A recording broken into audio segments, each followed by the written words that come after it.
Chers collègues, je fais cette vidéo parce que prochainement nous allons voir un projet de loi qui s'intitule Transformation de la fonction publique et territoriale présenté par Olivier Dussopt. Ce projet de loi est très inquiétant. Alors bien sûr, pour EFO, il est complètement à revoir, pour d'autres syndicats également, mais je vous invite à relire, si vous avez l'occasion de voir, et je pense que je mettrai le lien en dessous, l'article 26 de ce projet de loi qui va modifier la loi 84-634, ça veut dire pour les 3 fonctions publiques. Sincèrement, quand vous lisez cette modification statutaire, c'est vraiment la fin de la fonction publique. Là, on est sur le détachement à aeternam des agents dans des prestataires privés sans qu'ils n'aient même pas besoin de donner leur avis. Et dans le cas où ce prestataire viendrait à changer, eh bien les agents n'ont pas d'autre choix que de suivre ce prestataire. C'est vraiment incroyable. Vraiment, il faut vraiment se mobiliser pour le 19 mars pour ces manifestations, parce que là, c'est vraiment la mort de la fonction publique. Cet article 26, c'est pire que tout. Je ne dis pas que ce qui va se produire au CAT, au CAP, mais l'article 26 qui va être pour les 3 fonctions publiques, c'est la mort de la fonction publique. Maintenant, sincèrement, j'ai l'impression de revivre ce qu'on a vécu il y a quelques années sur les OPHLM. Rappelez-vous, les agents qui sont partis avec des dispositions particulières, et aujourd'hui, les OPHLM, ce sont des extraterrestres dans les OPHLM, les titulaires. Et bien demain, dans les communes, au vu de ce qui est écrit dans ce texte-là, sur l'article 26, c'est exactement la même chose.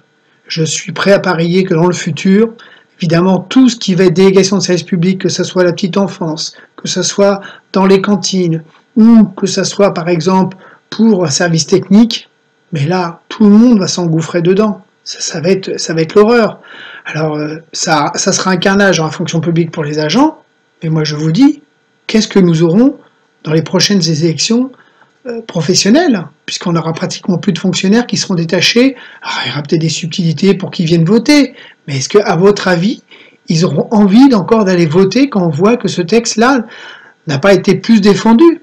Aujourd'hui, j'ai regardé les amendements sur ce texte-là, l'article 26, et ben c'est pas terrible.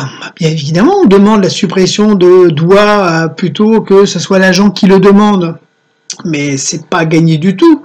Donc sincèrement, là, il faut vraiment que les agents se mobilisent le 19 pour dire non à toutes ces cochonneries. Et puis ce projet de loi qui est d'Olivier Dussopt, même s'il est bouclé, et ben, il faut le combattre. Parce que l'article 26, c'est vraiment, je vous dis, pire que tout. Donc, si nous attendons que le temps passe, eh bien, je ne pas cher de la fonction publique dans quelques années. Quand je lis cet article-là, et je peux vous lire des extraits, alors on me dira, oui, mais il y a possibilité de réintégrer. Mais vous savez, comme moi, la possibilité, ça sera que dalle. Et même si on fait une réintégration avec l'article 97 de la loi de 84 en surnombre, ça tiendra pas longtemps. Vous savez comme moi qu'après des abattements de 5%, on arrive à 50% du salaire. Enfin, ça devient du n'importe quoi.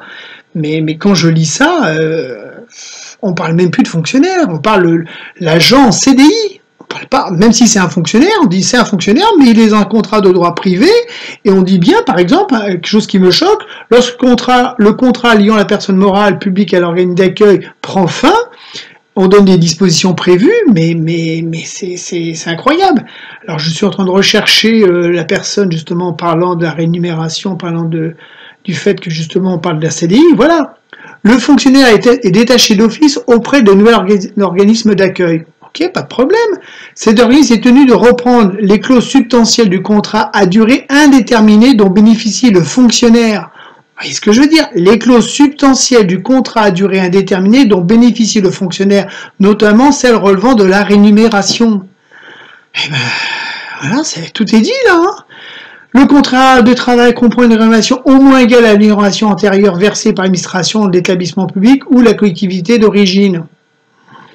Je vous prends le 14, enfin le futur article de la loi de 83, le 14 quart, qui dit lorsque l'activité d'une personne morale de droit public employant des fonctionnaires est reprise par une personne morale de droit privé ou par une personne de droit moral, de droit public, gérant un service public industriel et commercial, les fonctionnaires exerçant cette activité peuvent être détachés d'office peuvent être détachés d'office pendant la durée du contrat liant la personne morale de droit public à l'organisme d'accueil sous contrat de travail conclu à durée indéterminée auprès de l'organisme d'accueil.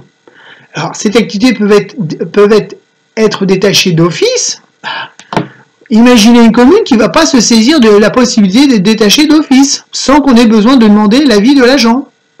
Donc sincèrement, collègues, réveillez-vous, parce que là, ça tourne mal. Donc je sais bien que les grèves saute-mouton, on n'y est pas tous favorables, mais bon, lorsqu'on appelle un mouvement de grève, et de dire aux agents, demain, les agents de cantine qui votaient pour vous seront peut-être plus là, la petite enfance sera peut-être plus là aussi, et puis peut-être que demain c'est le technique, et demain ça sera quoi? C'est la mort de la fonction publique.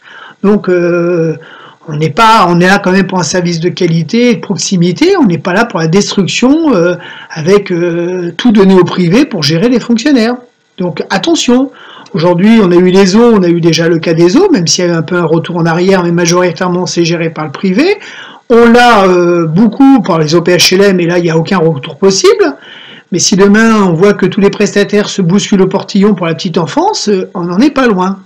Donc sincèrement, diffusez cette vidéo, lisez le projet de loi, cet article 26 qui va quand même modifier les 3 versants de la fonction publique, parce que là on parle bien de la loi de 83-634, on ne parle pas de la loi 84-56 de la fonction publique territoriale, c'est inclus dans le texte gérant les 3 fonctions publiques, ne l'oubliez pas. Donc le 19, soyez là, et répondez aux sollicitations des diverses organisations syndicales lorsqu'elle est préavis, parce que demain il n'y aura plus rien. Voilà. Écoutez, je dirais pas une bonne journée, mais vraiment moi... je suis assez surpris de ce texte-là, je l'avais vu, mais à force de le relire, je m'inquiète fortement.